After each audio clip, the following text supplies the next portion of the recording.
Salut tout le monde, j'espère que vous allez bien. Aujourd'hui, on va voir les outils ou matériels utilisés par les géoscientifiques et particulièrement les géologues lors de la campagne de terrain.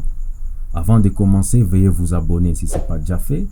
Surtout les gars, n'oubliez pas d'activer la cloche de notification pour ne rien rater prochainement.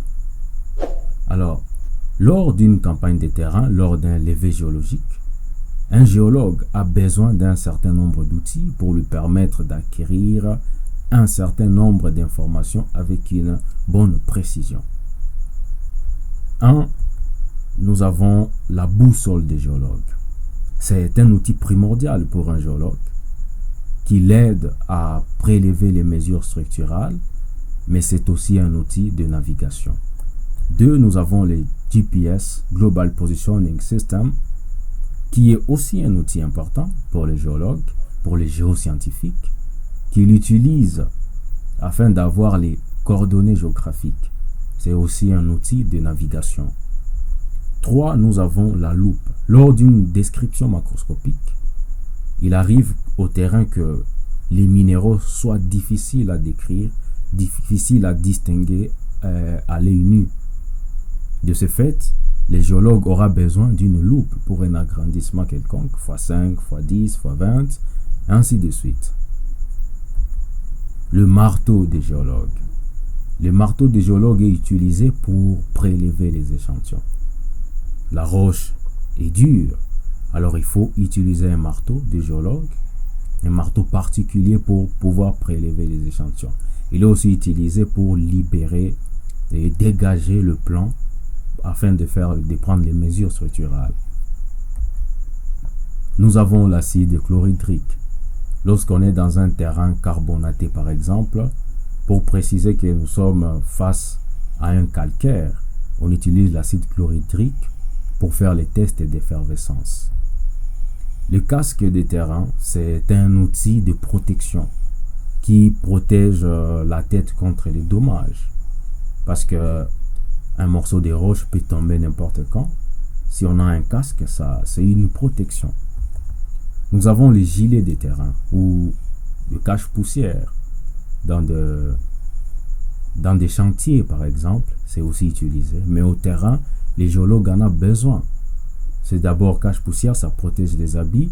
Mais aussi dans des mines, par exemple, les dispositifs, les barres qui reflètent la lumière sont une forme de protection parce que si vous êtes perdu dans la mine, avec cette réflexion, on peut facilement vous identifier là où vous êtes. Voilà pourquoi il est important d'en porter.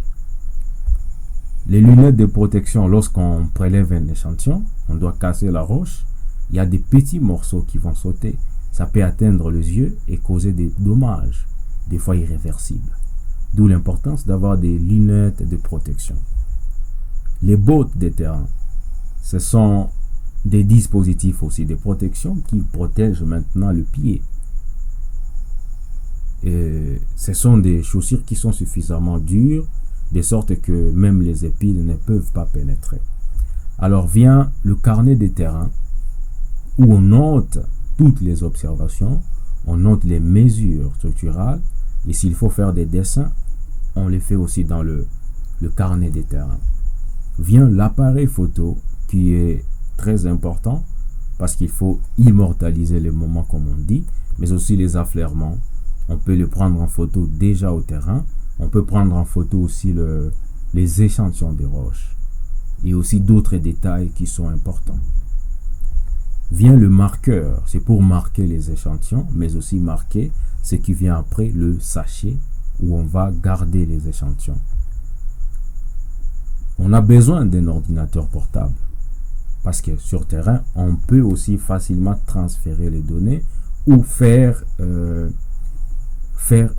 plotter les données directement au terrain en les prenant directement du GPS, les données qui ont été enregistrées dans le GPS, on les plotte directement dans les logiciels qui sont installés dans la machine. Personnellement, je préfère les ordinateurs de gaming parce que ce sont des ordinateurs qui ont plus de performance.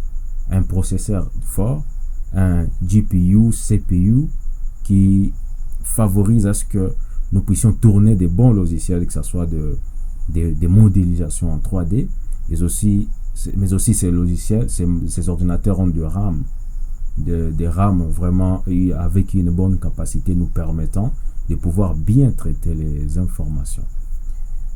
On a besoin d'une machette. Nous pouvons être dans la brousse où nous avons besoin de dégager un terrain où l'affleurement est couvert par une végétation.